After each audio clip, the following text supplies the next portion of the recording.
Welcome back to Middle Ground. Thank you so much to our sponsors, Dashlane, for making this episode possible. Stick around after the episode for a special offer from Dashlane. But first, here's Middle Ground identity politics. I think that feminism, coupled with Black Lives Matter, have done so much more harm than good in our modern society.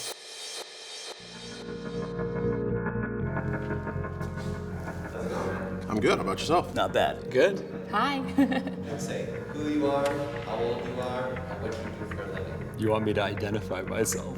Put myself into a category immediately. Identity politics is playing team sports based on traits about yourself you cannot change. A general way of categorizing yourself as part of a greater whole. So that could be, ethnically based, religiously based, or I think it actually could be politically based too. What is the most important part of your identity? My identity as an American. Being an American. Being a young woman who's a free thinker. Judaism is pretty deeply ingrained in me. I think my empathy. What were the questions? Did everybody do this? What is the most important part of your identity? Human being, I think. Not really think, I know.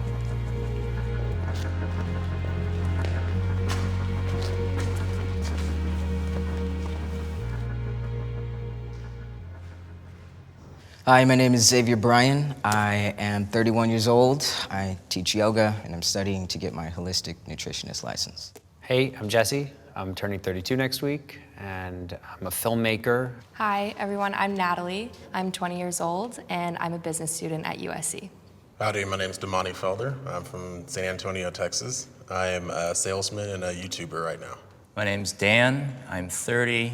I'm a filmmaker, and I'm from Kansas. My name's Ramneek Mathur. I'm 31. I'm an entrepreneur, real estate broker, and author. Can I get my pro-identity politics folks on the left and my anti-identity politics people on the right? If you step forward, if this statement is true for you. Privilege exists between genders, races, sexual orientation, etc. Yeah. I mean, yeah. I feel like the word of 2019 is privilege. I like to see it in terms of opportunity. I would much rather the conversation be on socioeconomic status as a form of privilege rather than race. And this is what I think was the intention behind affirmative action in college, was to bring people from underprivileged communities into higher education, and great higher education at that. But what it's become now is become a tactic to get into college. I definitely agree with that, some of that. I definitely think that your socioeconomic status doesn't automatically absolve you from having experiences that come with being in a marginalized group. I think privilege is real. I think as a man, there are certain things I get to do, and it's hard for me to list all of them right now in a way that if, a woman were to do those things, they would be questioned more, or they would be doubted more, or people would question them. I believe that there is one privilege that exists, and I think that privilege is green privilege.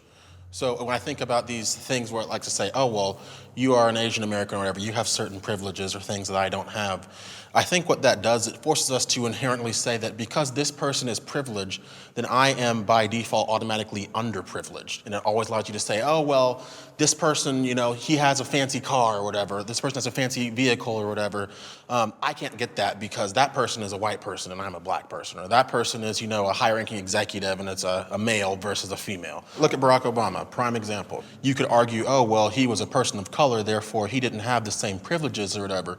Make no mistake, Barack Obama, he had quite a bit of resources from which to draw. Sure, I agree with that, but I gotta go there is, can you imagine Barack Obama talking like the current president does and still getting accepted by the general public? And I can agree that there are some ways the president tweets that I don't necessarily support. In the United States, you could argue, okay, maybe there is a white advantage right now, or in this modern context. You place that white person in the streets of India, it's a completely different context, okay? This is we're in a bubble. To say that there is privilege and there isn't privilege, Rich people get overthrown in countries every day. I think we're specifically talking about nothing America. is off the books. Privilege isn't saying that anything is impossible for a certain person. Or that everyone else has it easy. Or that, right. It's also true that some people have handicaps. And we live in a country, specifically talking about this particular bubble, because everyone has a different bubble, that was made by a bunch of white men that owned other people, and women couldn't vote. What we see now is from our politicians and people who want to remain in power or rise to power, is they exploit those characteristics that make us different. We put labels on everything. So I think identity is intrinsic to who we are as beings. Even if there's turmoil or people are butting heads, I think from that friction, we can spark some embers that can really change a lot of things. I prefer to vote for a candidate that looks like me.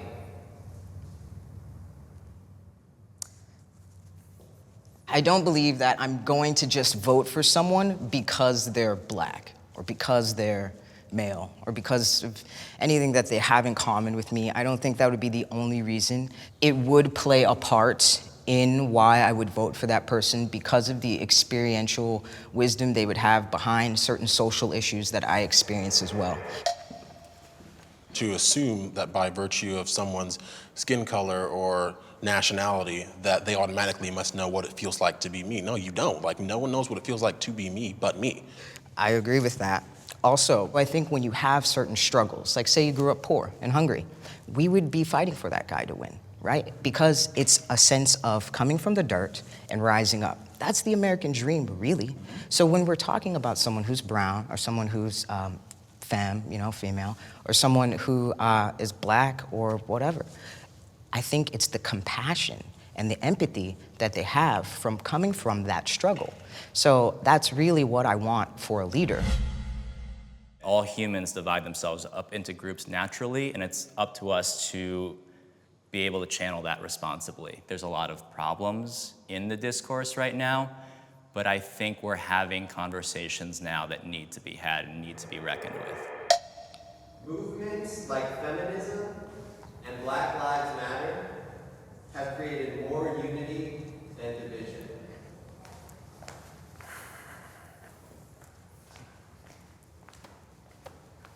Did it create unity within the people that found solidarity in those movements? Yeah. Absolutely. Does it create discord amongst the larger society? Perhaps. Definitely. Is that discord necessary? Probably, I would say. I think about the Black Lives Matter, All Lives Matter thing, and as a white person, Black Lives Matter helped me understand a little bit more about what a black experience could look like in some situations. And it's not that other lives don't matter, it's just that right now, this particular issue needs a little bit more attention. It's like saying, oh, well, I'm here to fight for breast cancer. And someone else is like, no, all cancers, let's do an all cancer pin. It's like, why is it only breast cancer? But why can't we have why can't we have these little moments of focus on these specific things? I'm gonna start off with a very bold statement. I think that feminism coupled with Black Lives Matter have done so much more harm than good in our modern society. There is this deep-seated resentment that has been left unaddressed in a lot of the African American community, but what matters is the way you channel that and what you do with it. There's been documented instances where they say, hey, white people who are here, get to the back of the group. Like, this is a Black Lives Matter group. I'm just like, you said you wanted help, but it seems like you're more preoccupied with being angry than finding a solution. And I think you're talking right into the pitfall of identity politics, which is the common enemy identity politics, where it's me against him, it's us against them, they're the problem, right? But there's another side of identity politics, something more in the likes of MLK. So you draw a larger picture around a group, and then you bring in commonality. Where I agree with you is these movements are losing steam and lost steam because they didn't extrapolate from the grievances of the people. If there are systemic issues like corrupt cops, who's for corrupt cops? Everyone can get behind that. It became the us versus you. It's us versus them. I honestly believe the organization of the Black Lives Matter movement was intentional, that it focused on black people, separating the black experience from the other experiences is important because it is specific when you're being targeted, like stop and frisk, right? It was specific. So I could probably ask, have you ever been touched aggressively by a police officer? Not once. Never in your life? Not once. Never in your life? Never. Okay. And how many times have you been, like, aggressively searched by a police officer? The one time it was pretty aggressive. He said my license plate lights were out. That's why he pulled me over. And they weren't. And he was just kind of slamming me, like over and over. And I was like, okay, bro, you don't have to slam me. I'm not resisting. And then more cars came. And then they had me on the ground and they handcuffed me and they took everything out of my car. And then they uncuffed me and they said I was free to go. But still, that's a traumatic experience. I didn't do anything wrong. I wasn't speeding, whatever. You know, I'm in a white neighborhood. No one's saying there isn't prejudice or racism in any type of situation, but that's a cultural dynamic that we need to address as a society and community. That isn't something you can regulate out. Like, I can't regulate someone to respect me. But that's why civil rights is important, because you can't force, people to say black people, I like black people all of a sudden, but you can say they get to vote now. It's about rallying people in order to change policy. So I wanted to speak on the feminist movement really quickly. I would call myself a feminist in the literal sense of the definition if we're talking about the political, socioeconomic, and social equality of the sexes. I think there's a lot of people, I think the majority of Americans would agree with that definition. But what feminism has done now is it's gone completely to the other side, in which case pro-life feminists aren't invited to the conversation anymore. Women that support Trump, and yes, we do exist, we're not invited to the conversations anymore because we're automatically seen as that at face value. I struggle with these extremes, right? Whether it's just good or just bad. I think that the 24-hour news cycle and algorithms on Facebook and Twitter and Instagram are damaging to the country because they help us get into our trenches even deeper, encouraging identity politics in a negative way. Americans are too focused on race.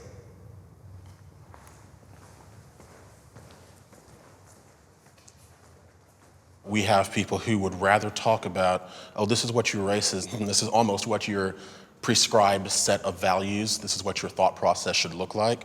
And I think when we apply that lens to every situation, that we abdicate the ability to critically think for ourselves when we're always self-segregating ourselves based on those things that make us different. Just because you have a common trait doesn't mean you have a shared experience. Right. And it might be true in one scenario, right? But what happens in the mainstream is we start conflating several different experiences with the same common trait. Right. And that's where the idea kind of implodes on itself. I guess I agree with most of what everyone brought up. It is reductive to reduce your thoughts and perspectives just to a group or a race. And I would just say, first of all, growing up in Kansas, an Asian identity was never really discussed amongst me or my friends or anyone I knew.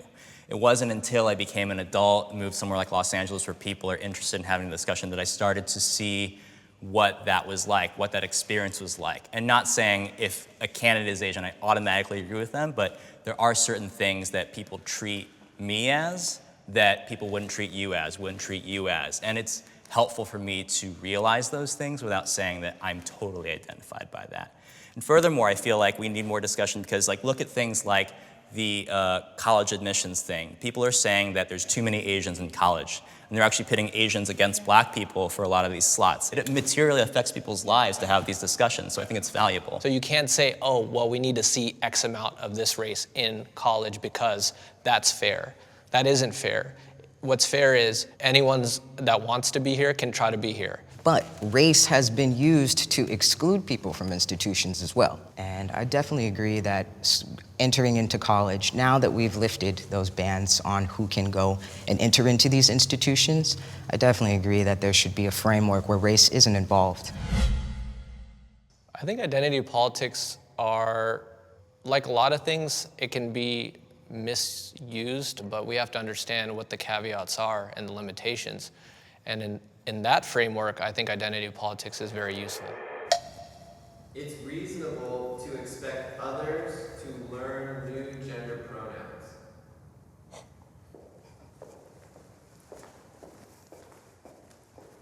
There was someone in my groom's party, and I was like, my wife and I didn't know how to handle it. And I asked whether he would want to be, like how I would introduce him to the rest of my groom's party. And I'm embarrassed thinking back on that now because that put them in a difficult situation. But thank goodness their heart was big enough and they were kind enough and understanding enough to be able to say, just introduce me as a guy. That's what I am. That's my gender identity. I'm trans. It's good for people to understand gender. Now they're creating the language around it being a social construct, which is in itself definitely very true. We don't have a framework set up right now where that can be fluidly expressed because we will box people in based off of how they look, but identifying is important so we can free up that truth and people can really just feel much more autonomous with their identity. Brilliantly said. Now, what we're learning as science is that gender is a spectrum. Okay, so how feminine you are or how alpha male you are is a spectrum, and on that spectrum we fall. So how many of these pronouns do we need? Are there a billion variations that we can genetically identify? Like what I'm trying to get at is, I think we're too closely tying our gender and to who we are. Just going off of the prompt is it reasonable for people to learn new gender pronouns? The question is how many? Because today I'm not sure how, if I look at Facebook, I think there's like there's a multitude of different gender identities, and at some point we have to ask ourselves, okay, well, where do we draw a line for what is reasonable? How many names do you think it's appropriate to get someone to learn? And here's my honest opinion, male, female, like I feel like that's enough to get the gist of what you're experiencing. You're cisgender, right? You are agreeing with the gender you were given at birth? Yes. Honestly, you're not really going to be able to feel into an experience of someone who doesn't identify with either, who identifies with both, who identifies with one opposite of the other. I don't think it's reasonable to force someone else to call you by whatever you identify as. Now, I already know people in the comments, y'all had fun, do your thing, I don't care. But here's the thing. What if you can't tell? For a group that claims to champion tolerance and true diversity, what I have seen overwhelmingly is a lack of willingness to accept what other people think.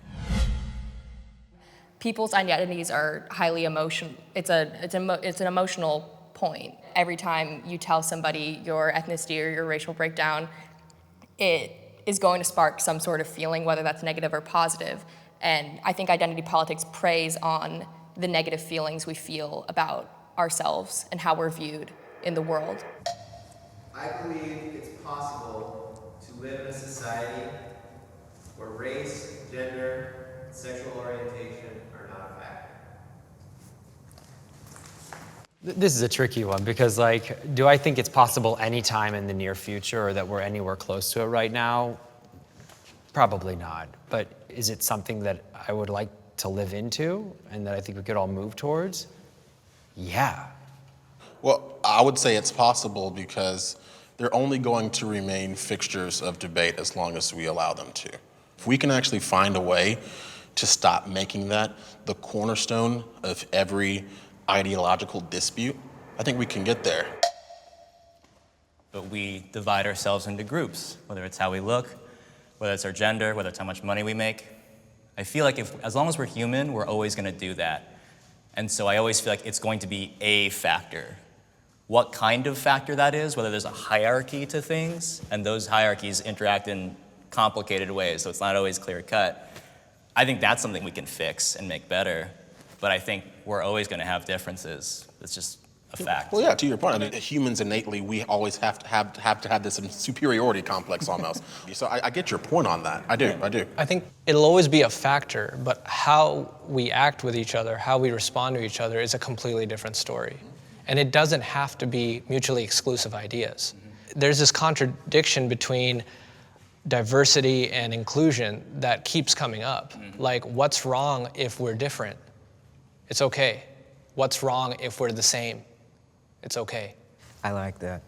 I honestly think as human beings, we're going to be able to unravel our biases. And as we do that, then we won't create policies that disenfranchise certain groups. Once we get rid of that, unraveling that bias, we'll just all be able to see each other as human beings, because that's really what it's about. Way to go. You too, man. I love this point. Thanks, man. Same. Good job, man. Yo, Well done. I love what you said. It's real. Pleasure. John, hey. It was really great to see Dan in that episode. Absolutely, and it's cool because we have these conversations during lunch, so it's cool to see them outside the office and on the screen. In this episode, we dealt with identity in terms of race and gender, but in today's day and age, it's also important to keep in mind your digital identity, specifically keeping it safe. Thank you to our sponsors, Dashlane, for making this episode of Middle Ground possible. Dashlane generates and securely stores all of your passwords for any website across all of your devices, so you never have to click Forgot Password again. Passport info, credit card, banking info, Wi-Fi passwords, all of it autofills so you can always have everything on hand on any device, which is especially great for when you travel. There's also a VPN so you won't be tracked and can access any content when you're browsing the internet in other countries. And for you good humans out there, if you want to try Dashlane, go to dashlane.com Jubilee, get your first device for free, and when you're ready to upgrade to premium, use promo code Jubilee for 10% off. So again, a big thank you to Dashlane. Thank you. We heard they love Middle Ground, and we love that you guys love it. We'll see you guys next time.